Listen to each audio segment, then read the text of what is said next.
মনে রাখবেন, কোনো ব্যক্তিকে কিছু বোঝানোর আগে নিজে বুঝে নেবেন ব্যক্তিটা আপনার বোঝানোর যোগ্য কিনা। হ্যালো এভরিওয়ান, আমি নিয়ে আসলাম একটা নতুন মিনি ব্লগ। আর আমার ভিডিওগুলো ভালো লাগলে প্লিজ লাইক কমেন্ট শেয়ার করবা। আর আমার তো এখন একটা নতুন ডিউটি হয়ে গেছে, এটা সব সময় মানে ছোট ছোট ভিডিও বানায় ব্লগ করতে খুব ভালো লাগে। তো দেখো তো এই গাছটা জিন্দা হইব কিনা মরে যাব, বন্ধুরা কইবা তো আমার।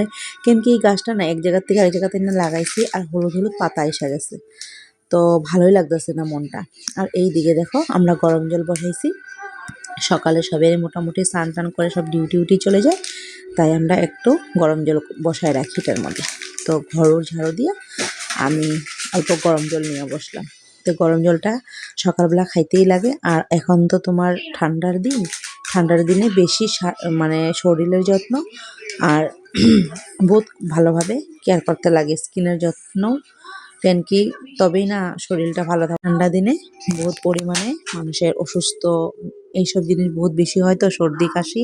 তাই মানে সবসময় ভালো মতন রূপচর্চা আর এবং শরীরের প্রবলেমগুলোর জন্য যত্ন নিতে হয়। তো এইদিকে দেখো তার বাবা ওরা স্কুল যাওয়ার পরে আমি এরপর বিছনাটা গুছাই দেই সুন্দর করে। আর এইদিকে কিয়ান তো আছেই দুষ্টামি করতে থাকে, কিন্তু কিছু তো করার নাই, সব মা বাবারা এগুলাই করে বাচ্চাদেরকে নিয়ে, তাই না বন্ধুরা? ও ওইদিকে খেলতেছে, তো আমি কই বিছনাটা একটু সুন্দর করে গুছাই ফেলাই। তো এইদিকে দেখো আমি সুন্দর করে বিছনাটারে গুছাইতেছিলাম। আর আমি যে বললাম কথাটা, যে কোনো ব্যক্তিকে বোঝানোর আগে নিজে বুঝে নেবেন ব্যক্তিটা আপনার বোঝানোর যোগ্য কিনা। কারণ কলসিতে যদি ছিদ্র থাকে না, ছিদ্র কলসিতে আপনি যতই পানি ঢালেন না কেন, কখনো সেই কলস পূর্ণ করতে পারবেন না। অ্যাকচুয়ালি ঠিক কি না কো? যদি তুমি তারে মানুষটারে বুঝাও, আর ওই মানুষটা যদি তোমার কথাটা বুঝেই না, যতই বুঝাও বুঝেই না, তো ওই মানুষটারে বোঝানোর থেকে না বোঝানোটাই ভালো। মানে কোনো দরকারই নেই বুঝানোর, বুঝাইলে ও তোমার কথাটা পাত্তাই দিব না। তো ওইটার জন্য এই কথাটা বলা হয়েছে।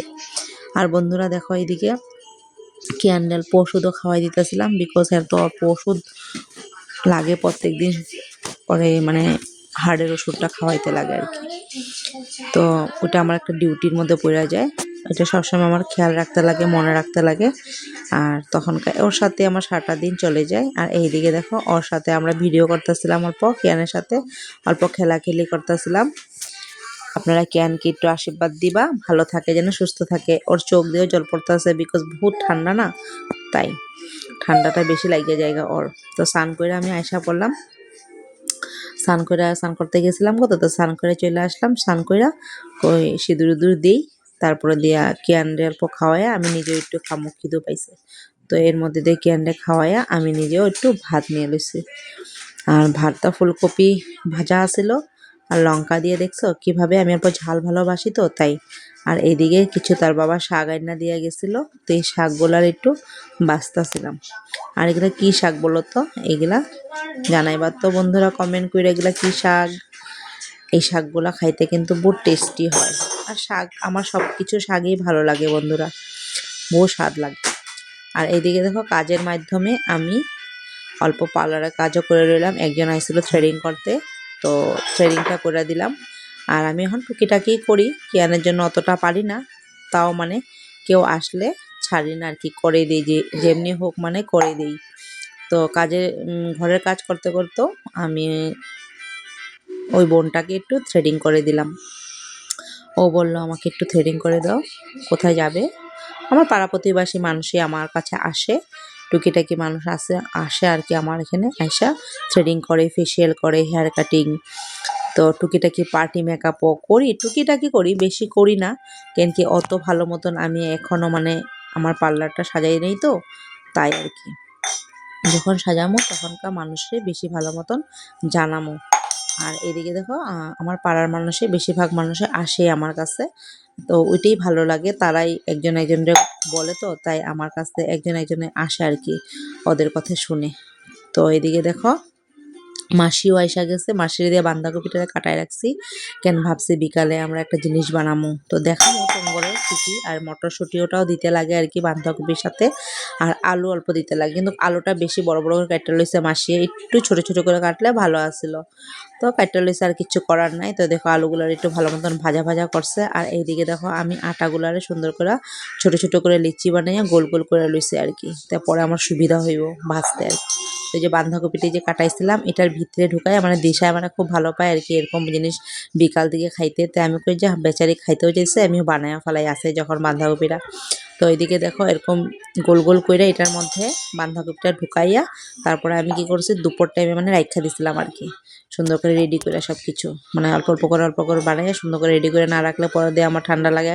আর সন্ধ্যাবেলা তো একটু ঠান্ডা বেশি পড়ে যায় না বন্ধুরা, আর বহুত আলসি লাগে বিছনার থেকে উঠতে তখন। তো ওইটার লেগে আমি মাসি যাওয়ার পরে ক্যান্ডে ঘুম পাতাইয়ে আমি লগে লগে এই কামটা করে নিয়েছিলাম আর কি। আর এদিকে দেখো সুন্দর করে আমি বানাইছি, কোনো মতে আমি এত বেশি ভালো পারি না এই জিনিসটা, তাও মানে মানে খাওয়ার যোগ্য হয়েছে আর কি, মোটামুটি খাইতে পারছি আমরা সবাই মিললা, আর ভালোও লাগছে খায়া। তো মানে বাঁধাকপি ভাজাটাও টেস্টি হয়েছিল, আজকে বানাইছিল যে মাসিয়ে, খুব ভালো লাগছিল খায়া। মানে বাঁধাকপিটা দিয়ে মানে তোমার ওই যে ওইটা পুরির ভিতরে যে ঢুকায় যে তখন মানে ভাল লাগে আর কি খায়া, টেস্টি হয়। তো তোমরা খাও নাকি এরকম করে জানাইবা তো। আর আমার ভাল লাগে, আগে আমরা বহুত খাইতাম, এখন আস্তে আস্তে আলস্যই ঢুকে গেছে শরীরে, কিছু বানানি হয় না তেমনি কইরা। তো আজকে অল্প এটা বানাইতেছি, তো ভাবছি তোমাদের সাথে একটু শেয়ার করি। আর এইদিকে দেখো আমি বিকালবেলা হয়েছে তো তেলের মধ্যে ভাজা এগুলারে উঠাইতেছিলাম আর কি। তো চা দিয়ে খামো আর কি, লাল চাই খাই, দুধ চা খাই না, ভালো লাগে না দুধ চাটা খাইতে। আর এদিকে দেখো আমার ভাজাও শেষ হয়ে গেছে, সাথে আমি অল্প টমেটো সস আর পেঁয়াজ নিয়ে দিয়েছিলাম। আর এরকমভাবে আমরা খাওয়া শুরু করছিলাম। তো বন্ধুরা বাই বাই, টাটা, ভালো থাকবা।